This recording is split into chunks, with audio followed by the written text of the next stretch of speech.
नमस्कार दर्शक बंधु my kitchen by Sumitra channel को आपण मानक बहुत बहुत स्वागत। जी आम बनइबा एकदम कुड़मुड़िया कलरा चिप्स जोड़ा कि पार्टी को आमर पिता न लगुवा भली मुझे आपन को बनईकी देखेबी। तो लेट न करिकी चलतु शीघ्र शीघ्र यार रेसिपी जानिबा। ता पूर्व वीडियो को स्किप न करी लास्ट पर्यंत देखंतु जहाँफल आप रेसिपी बहुत भल भाव बुझे। जदि भिडियोटी भल अच्छे निहाती गोटे छोटिया कमेंट करेंगे और इंस्टाग्राम फेसबुक जो देखुं सुमित्रा मिश्र मोर आईडी लाइक शेयर फॉलो करेंगे। ताले चलतु यार रेसिपी जानिबा। एथिपाई आपण ताजा कलरा नेबे और गोटे आलू नेबे। यहाँ प्रथमे मु गोटा धोई देइछि।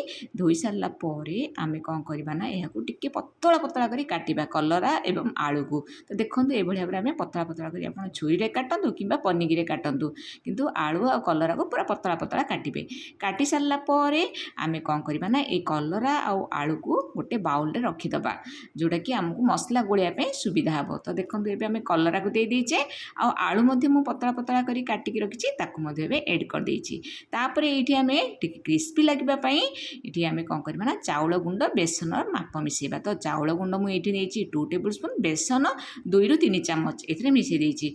हलदी हाफ टेबुल स्पून राग लंका गुंड हाफ टेबुल स्पून आउ Kashmir red chilli powder 1 tablespoon garam masala 1 table spoon. तापर ये राशि मु 2 टेबुल स्पून दे देइछि। तापर ये अदा रसुण पेस्ट मु 2 टेबुल स्पून दे देइछि। आ किछि भृषंग पत्र निश्चित ऐड करेंगे बहुत बढ़िया टेस्टी बास्ना लगे।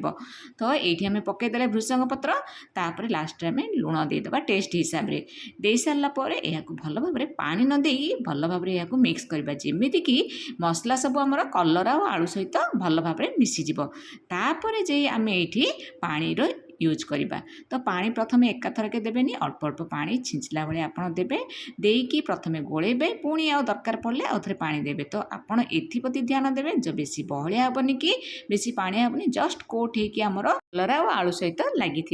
तो चलतु एबे आम तेल गरम कर दीचे फास्ट हाई फ्लेम रे गरम करदे। पूरा गरम हो सारापर गैस फ्लेम को मीडियम रू हाई रखिए और एमती गोटे गोटे कलरा को देकी आम दबा। तो कलरा को आम जी रोचे कड़े से दबा अधिका बिल्कुल भी देवेनि। तो दे सारापर यहाँ को आम छाणीबा गोटे साइड मिक्स माने उल्टेबा।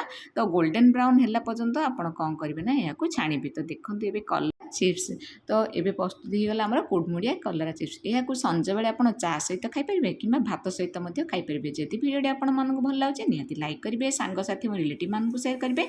जदि चैनल को सब्सक्राइब करना ताहले सब्सक्राइब करने को भूलिबेनि सांग माने। रोची आउटे पुणी नुआ रेसिपी सहित देखा। धन्यवाद। जय जगन्नाथ।